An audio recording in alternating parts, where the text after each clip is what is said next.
Here we see that the largest unit of the electric charge is the Faraday.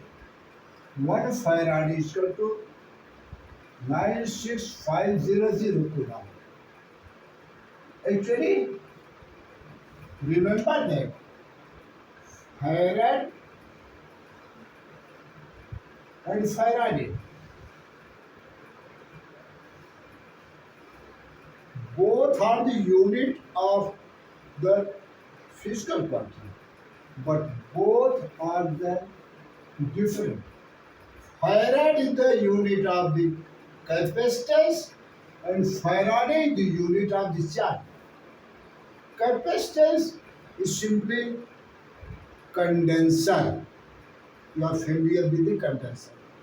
But in the modern science, it is known as the capacitance, capacitor. So, it is the unit of the capacitor, it is the unit of charge. Unit of charge. It is the unit of capacitor. Unit of capacitor.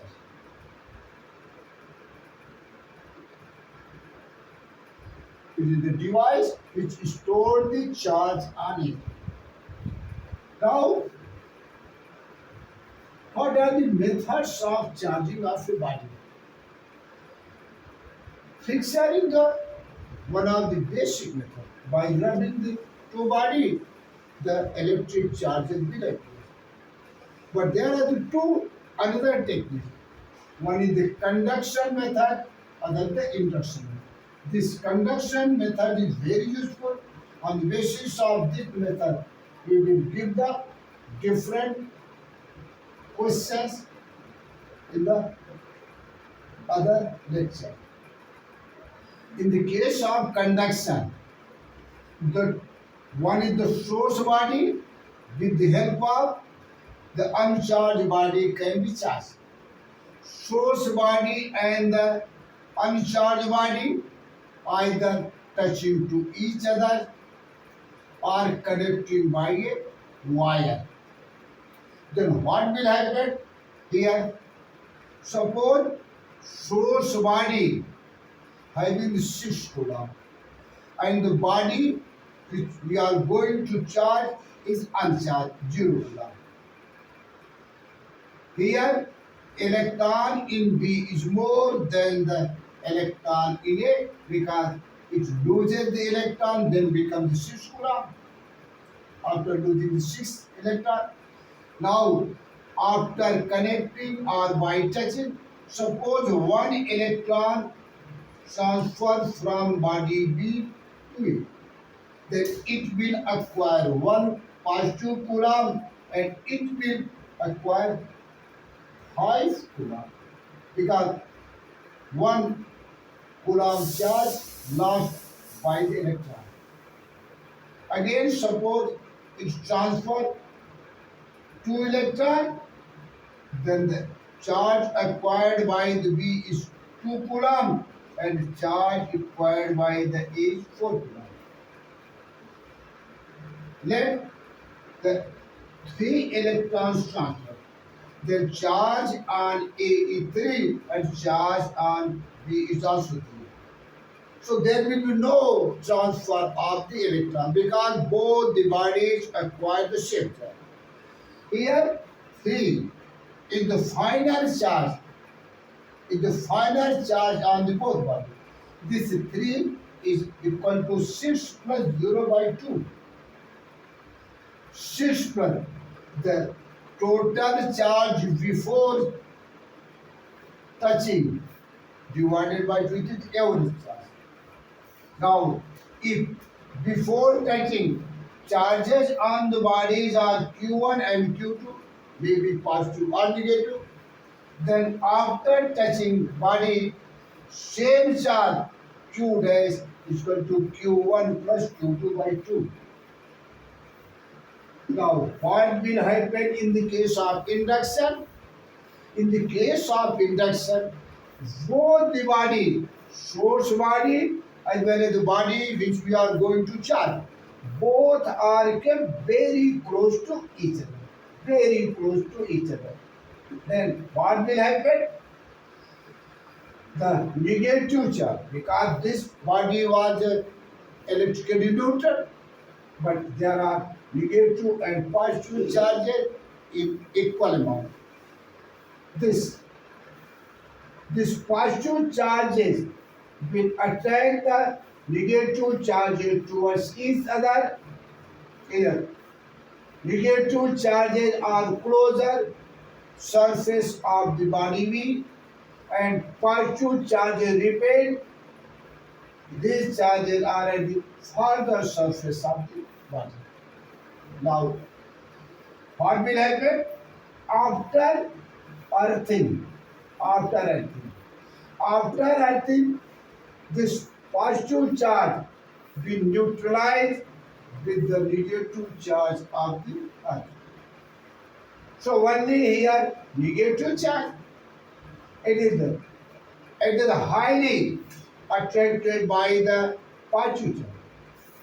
Now, finally, in third step, remove this body away from the first body. Its body will acquire the negative charge. Here, uncharged body acquire the negative charge. If you are going to charge this body in positive nature, certainly source body must be negative. The final charge, which is known as the induced charge on the body, is given by this important formula. Q naught is the charge on the source body. K is the dielectric constant. K is the dielectric constant. Or it is dielectric constant. Dielectric constant. For metal, it is infinite.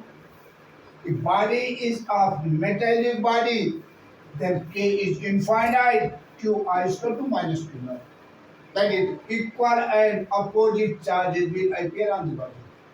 Now, what is conclusion? In the case of conduction, two bodies are touching or connected by a wire, and after charging, source body changes its charge, and third point, after charging, both bodies acquire the same charge. In the case of induction, two bodies are very close to each other, and second, there is no change of the charge on the source body, and finally, the uncharged body acquires the equal amount of charge. Today we are going to discuss about the Coulomb's law in electrostatics. Actually, this law is a law of the Newton's gravitational law. F is equal to G m1 m2 upon r square. And Coulomb law is in between the two charges, whereas the Newton's gravitational law in between two masses. But it is similar. According to the Coulomb's law, the electrostatic force, it may be attractive or repulsive between 2 point charges, is directly proportional to the product of magnitude of charges and inversely proportional to the square of distance between them. Here, point word is necessary because Coulomb's law is not applicable if charges are larger in size. Charges, the distance between the charges are not very small. What is meaning of point charges? If the size of charges is very, very small in comparison to the distance between the charges, then those charges considered at the point charge. For example, if we take two spheres of radius 10 centimeter and they are separated with the distance 2 centimeter. Size of the sphere is greater than the distance between the spheres. So this law is not varied in that case. So point what is very necessary. This statement can be written F proportion F Q1 Q2 inversely proportion 1 upon R square, where Q1 Q2 is charges and R is the distance. F proportion Q1 Q2 upon R square, F is equal to K Q1 Q2 upon R square. This K is the proportionality constant known as the electrostatic force constant. The value of K depends upon the nature of medium in between the charges. If medium changes, this value also changes. Now, what is the unit and dimension of this proportionality constant? With the help of this formula, K is equal to F R square upon Q1 Q2. F Newton meter square per coulomb square. Here it is the unit. Dimension of force MLT minus 2. Dimension of the distance square to the square of the distance. L square of dimension of the charges A into T, here Q1 Q2, so ET square. What is the dimension of K? ML cube T minus 4 E minus 2. The value of this proportionality constant is 9 into 10 power 9 in the SI system. But in the CGS system, its value is 1. Here, that means it can be 2. 9 into 10 power 9 in SI, it will be converted into the CGS. Force in 9, distance in centimeter, and this coulomb in the CGS unit 3 to the power 9 straight coulomb. So it is 1 in CGS system. Now, this K also written in the form of 1 upon 4 pi epsilon naught. This epsilon naught is the another term permittivity of free space. This not indicate for the free space. Now, what is the permittivity of any medium? The permittivity of any medium, it is the property of a medium which affect or determine the Coulomb force between two charges in that medium. Suppose there are two charges, electrostatic force between them is 10 Newton. If we put the different medium in between the charges, for example, water, milk, mica, glass, then that force is different. So that medium, property of that medium which determines the force is known as the permittivity. That's how much force is permitted after putting that medium. Actually, force acting between them is the 10 Newton, but after putting that medium, how much forces will be acted? And that property is the permittivity of the medium. This unit and dimension of the permittivity is very important. It is asked in our examination. F is equal to 1 upon 4 pi epsilon naught Q1 Q2 per R square. Epsilon naught 1 upon 4 pi Q1 Q2 upon F R square. So, Coulomb square per Newton meter square. Dimension M minus 1 L minus 3 T power 4 A square. It can be directly obtained from it. If you remember the dimension of K, here K inversely proportion of epsilon naught. So the unit and dimension of is the reciprocal of the unit dimension of the K. Coulomb square per Newton meter square, M minus 1, M minus 3 T power 4 and T square. So you can directly obtain. In the continuity of the Coulomb's law, Here the dielectric constant, it is also called the relative conductivity of any medium, can be defined. Suppose two charges are kept in the free space. So force between them F naught is equal to 1 upon 4 pi epsilon naught Q1 Q2 upon R square. If any medium introduced between them, then Fm, force in the medium, 1.4 pi epsilon naught. This epsilon naught is replaced by the epsilon m for medium, Q1 Q2 upon R square. Now, epsilon m is not equal to epsilon naught. Epsilon naught is less than the epsilon m. We have to multiply a constant k. It is the capital K different from the proportionality constant. That was the small k in our formula. It is a capital K. It is also denoted by epsilon r. This epsilon r and the K notation known as the dielectric constant, and epsilon r notation known as the relative conductivity.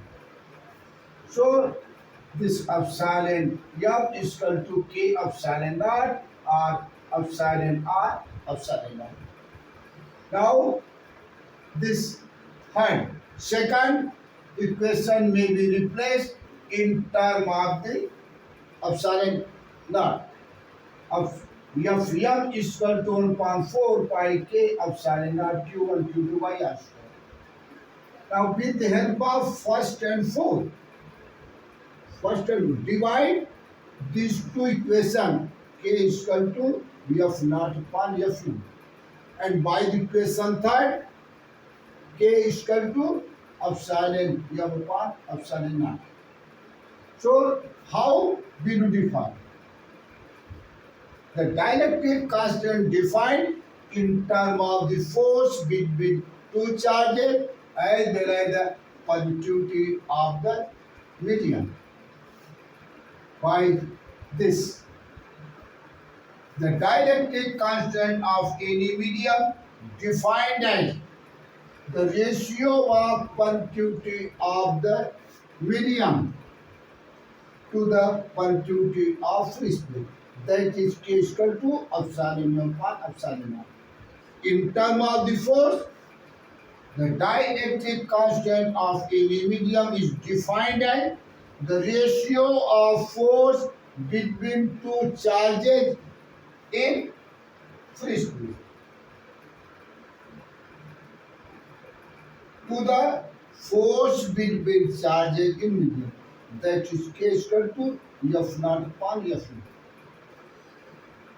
From these two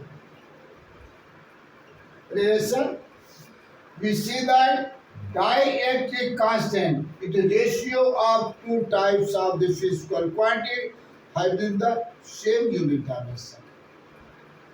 Now, the K, it has no unit, no dimension. And this value of K is different for different medium because epsilon naught is different. Here k is equal to 1 for the free space and k is equal to 81 for the water. Somewhere it is 80. K is equal to 1.006 for the air. It may also consider 1. K is equal to infinity is very important. It is asked in your examination. K is equal to infinite for any meter. Suppose question, what is the value of the iron? What is the value of the aluminum? What is the value of K for copper? all are the metals, so its value will be infinite.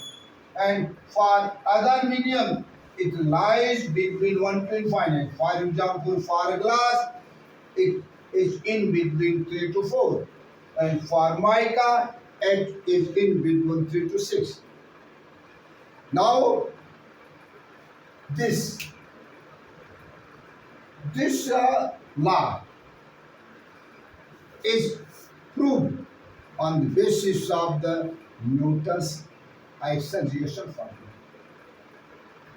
The Newton's gravitational law was the approved law, and with the help of that law, the law of the electrostatics or the law of the gravitational law with the help of the electrostatics, both can be proved. So, for that we must have to know what is the vector form of the Coulomb law.